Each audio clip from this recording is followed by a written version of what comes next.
কোন রাজ্যে বসবাস করছি আমরা, কি বলবেন? চোপড়াতে এই ঘটনাটা ঘটলো, তারপরে আড়িয়াদাহ, এবং সেখানে বড় বিষয় হচ্ছে দেখা যাচ্ছে এই যে দুষ্কৃতীরা, এরা প্রত্যেকেই কোনো না কোনো শাসক দলের নেতা, কেউ বিধায়ক, এমপি, এদের ঘনিষ্ঠ, এটা দেখা যাচ্ছে। দেখুন, সবথেকে বড় ব্যাপার হচ্ছে যে শাসক দল তাদের নিজেদের পকেটস্থ গুন্ডা পুষে রেখেছে এবং এরাই হচ্ছে ভোট মাস্টার, ভোট প্ল্যানার। এদেরকে না রাখলে তাদের ভোট রিগিং করবে কারা? লোকের কাছ থেকে ভুলভাল অ্যামাউন্ট তুলে আনবে কারা? লোককে ভয় দেখিয়ে টাকা তুলে আনবে কারা? এই সমস্ত কাজে এরা হচ্ছে একদম পারদর্শী। আড়িয়াদহের যে ঘটনা পুলিশের নাকের ডগায় কলকাতা পুলিশের আওতাধীন অঞ্চলে হচ্ছে, পুলিশ কিছু জানে না, সেখানে অস্ত্রের ট্রেনিং হচ্ছে এবং সেখানে দেখা যাচ্ছে যে মদন মিত্র তিনি কোনো একটা অনুষ্ঠানে গিয়ে ওই জয়ন্তকে তার নামে বিশাল বড় কমপ্লিমেন্টস দিচ্ছেন। পাশাপাশি আমরা আরেকটাও দেখতে পেলাম চোপড়ার ঘটনা, সেখানে বিধায়ক সে মানে মারধর করছে, আড়িয়াদহে ক্লাবের মধ্যে ঢুকে মহিলাকে মারা হচ্ছে, আবার কোন আরেকজন কাউন্সিলর ব্যারাকপুরের 6খানা বিয়ে করে বসে আছে, কোনো পুলিশ তাদের কোনো অভিযোগ নেয় না।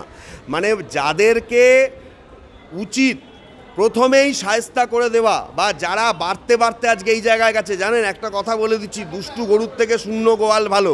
দুষ্টু গরুতে জায়গাগুলো ভরে গেছে।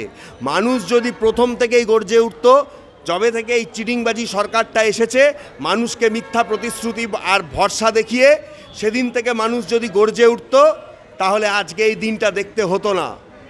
সব কটা নেতা মন্ত্রী, সব কটা এমএলএ, এমপি, এমনকি মুখ্যমন্ত্রী অভিষেক বন্দ্যোপাধ্যায়, এরাও এই গুন্ডাদের দ্বারা বর্তমানে পরিচালিত হয়।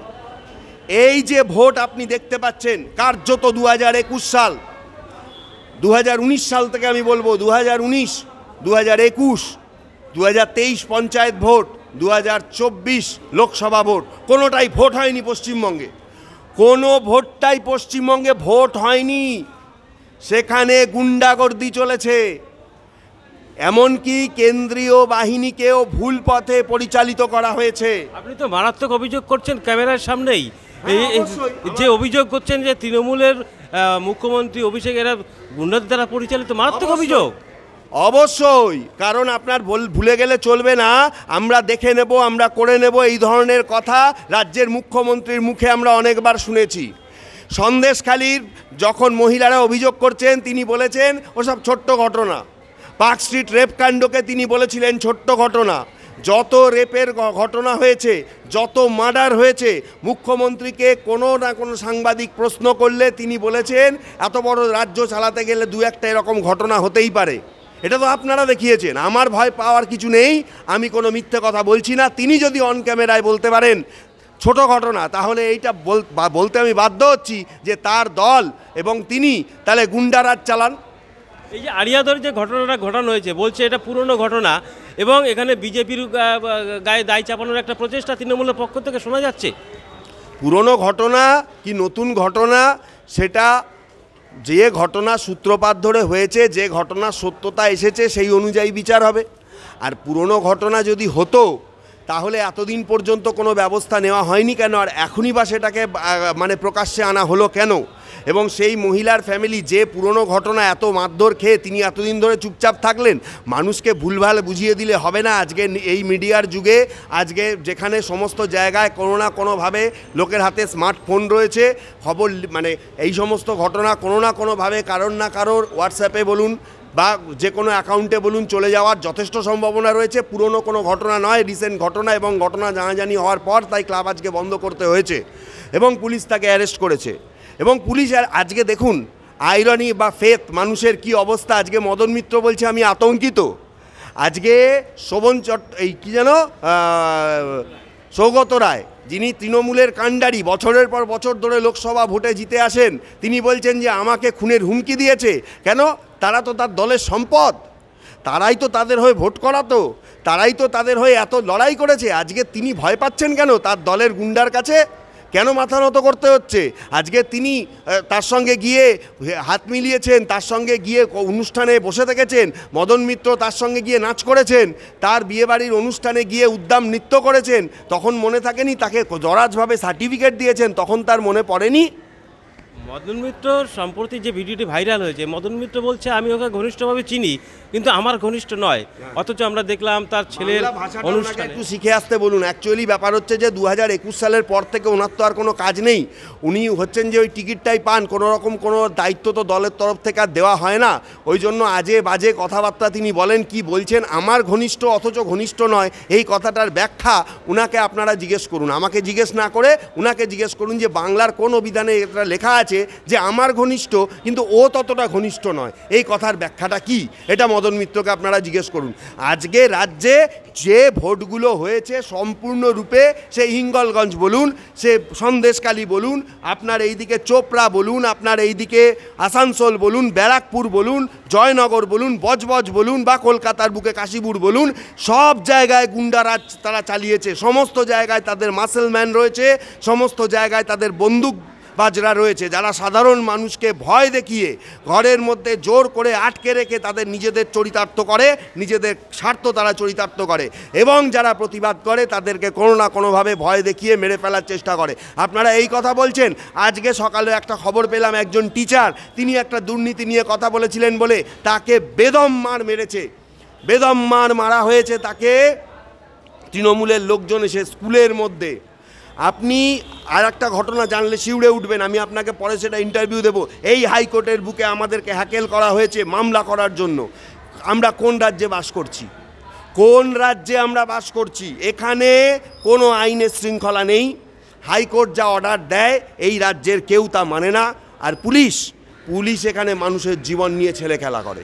যেভাবে ঢোলা থানায় মারধরের ঘটনা সামনে ভাইরাল হয়েছে, যেভাবে পুলিশ তার ঢিল ছোড়া দূরত্বে পিটিয়ে মেরে দিয়েছে ভাঙড়ে, ঢিল ছোড়া দূরত্বে থানা হওয়া সত্ত্বেও যেভাবে পুলিশ নিষ্ক্রিয় থেকেছে, তার বাড়িতে যখন অন্ত্যেষ্টিক্রিয়া সম্পন্ন তখন 4 ঘন্টা পর সেখানে পুলিশ গিয়ে পৌঁছেছে। এই হচ্ছে এই রাজ্যের পুলিশ, যারা দিদিদের নেতার কথায় ওঠে আর বসে, যারা বিরোধী নেত্রীরা আক্রান্ত হলে, বিরোধীরা আক্রান্ত হলে, সাধারণ মানুষ যারা বিরোধিতা করে, অন্য দল করে, তারা আক্রান্ত হলে পুলিশ তাদের উপকার করা তো দূরে থাক, তাদের এফআইআর নেওয়া দূরে থাক, উল্টে তাদের বিরুদ্ধে অভিযোগ করে। সন্দেশখালী থানার ঘটনা এখানে প্রমাণিত, যারা অভিযোগ করেছিল থানায় গিয়ে তাদেরকে বড়বাবু তুলে নিয়ে এসেছিল। অনেকে তাদের মধ্যে আমাদের সাথে যোগাযোগ করেছিলেন, আমি বলেছিলাম সন্দেশখালী এবং ভাঙড় দুটো জায়গার কথা আমি বলবো, থানা এবং এসপি অফিস ঘেরাও করতে।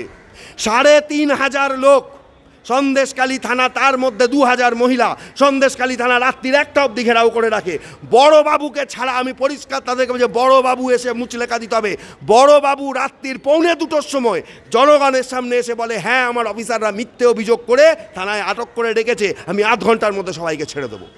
কেন? মানুষ তার প্রতিবাদের ভাষা আদায় করে নেবে। মানুষ কেন ভয় পাবে? মানুষের ওরা চাকর, মানুষের ভোট নিয়ে ওরা চলে, মানুষের চাকর হচ্ছে নেতারা। মানুষ ভোট না দিলে নেতাদের স্থান আজকে একটা মানে রাস্তার কি বলবো, রাস্তার একটা যারা যারা 4 পায়ে চলে তাদের থেকেও তাদের স্থান নিচে। নেতারা কি? নেতারা হচ্ছে মানুষের চাকর, আর সেই নেতারাই মানুষের ভোট নিয়ে আজকে মানুষের জীবন নিয়ে ছেলে খেলা করছে। লজ্জা থাকা উচিত। আপনি বলছেন মানুষ, সাধারণ মানুষ ভয় পাবে না, কিন্তু ভয় পাবে না কেন? চোপড়ার যে ঘটনাটা, জেসিবি যে ঘটনা, সাধারণ মানুষ একজন ভয় পাবে, যখন 2000 জন লোক দাঁড়িয়ে যাবে কোনো বন্দুক সেখানে কাজ করবে না। ইংরেজদের বিরুদ্ধে যখন লড়াই হয়েছিল, যখন ইংরেজরা, আপনি দেখবেন কোনো একটা সিনেমায় দেখানো হয়েছিল এবং এই ঘটনা বাস্তব ঘটনা, তখন একজন ওসি সে বলেছে কার বিরুদ্ধে আমি লড়বো, কার বিরুদ্ধে লড়বো? 10,000 লোক দাঁড়িয়ে গেছে থানার সামনে, কার বিরুদ্ধে, কাকে আমি মারবো? সাধারণ মানুষ যখন অন্যায়ের বিরুদ্ধে দাঁড়িয়ে যাবে, যত লক্ষ ভোটে জিতেছে তার অর্ধেক লক্ষ মানুষ যদি অন্যায়ের বিরুদ্ধে প্রতিবাদ করে, নেতা কেন, নেতার বাবা কেন, রাজ্যের মুখ্যমন্ত্রী কেন, পুলিশ কেন, কারো বাবার ক্ষমতা নিয়ে এখানে একটা কোনো অন্যায় হলে সেই অন্যায়ের প্রতিবাদ হবে। এবং এই প্রতিবাদ না হলে আমি বলবো আপনারা কোর্টে আসুন, এবং কেউ ভয় পাবেন না। কোনো থানা, কোনো এসপি, কোনো পুলিশ, কোনো নেতা, কোনো আমলা চামলা গামলা নেতা মন্ত্রী এমএলএ এমপি তৃণমূলের কাউকে কোনো রকম ভয় পাওয়ার দরকার নেই। আপনারা আইনের দ্বারস্থ হন এবং অন্যায়ের বিরুদ্ধে দরকার হলে থানা ঘেরাও করে এসপি অফিস ঘেরাও করে প্রতিবাদ করুন এবং যতবার পুলিশ আপনাদেরকে আক্রান্ত করবে ততবার আপনারা অভিযোগ করুন, আপনারা আইনের দ্বারস্থ হন। আমি দেখব কোন নেতা তাদেরকে দিয়ে অন্যায়ভাবে মানুষের প্রতিবাদকে আটকে রাখে। আসলে মানুষকে ভুল বুঝিয়ে এই কাজ করানো হচ্ছে, সেই দিন কিন্তু চলে গেছে। যেভাবে মানুষকে ভুল বোঝানো হচ্ছে, কিসের আগ্নেয়াস্ত্র আসছে কোথার থেকে? যার হাতে আগ্নেয়াস্ত্র আসছে তাকে দেশদ্রোহী আইনে কেন তাকে গ্রেপ্তার করা হবে না? কেন তার উপর দেশদ্রোহী আইন লাগিয়ে কেন অন্তত তাকে 20 বছর কেন জেলের ভাত খাওয়ানো হবে না? কেন সে শুধু আমসাক দিয়ে সে ছাড়া পেয়ে যাবে? দেশের আইনকে আইন অনেক স্ট্রং, নতুন যে আইন হয়েছে, পুলিশ কিচ্ছু করছে না এই নেতাদের কথায়। এই নেতাদের ভোট দেওয়া থেকে বিরত থাকতে হবে এবং এই নেতাদের চোখে চোখ রেখে কথা বলতে হবে। আমাদের ভোট নিয়ে নেতা হয়েছে, কিসের নেতা? মুখ্যমন্ত্রী সাধারণ মানুষের ভোট নিয়ে হয়েছে। মানুষের সঙ্গে যারা বেইমানি করবে, চিটিংবাজি করবে, মানুষ তাদের যোগ্য জবাব দেবে এবং সেইটা যদি যতদিন সময় লাগে মানুষই যোগ্য জবাব দেবে এবং মানুষকেই এই নেতাদের চিটিংবাজির বিরুদ্ধে প্রতিবাদ করতে হবে। কেন ভদ্রলোকরা যাবে না রাজনীতিতে এবং কেন এই সমস্ত চোর চিটিংবাজগুলোর জন্য রাজ্যের মানুষ এত আতঙ্কিত থাকবে? আমার বক্তব্য হচ্ছে আপনারা আইনের দ্বারস্থ হন, কাউকে ভয় পাবেন না, সরাসরি চোখে চোখ রেখে কথা বলুন, একত্রিত হয়ে কথা বলুন। কোনো নেতা আমলা গামলা চামলা আসলে তাদেরকে তাদের ভাষায় বুঝিয়ে দেওয়ার ব্যবস্থা করুন। দেখুন কাল থেকেই যদি এটা অ্যাপ্লাই করেন, দেখবেন সেই নেতারা পালিয়ে যাওয়ার পথ পাবে না।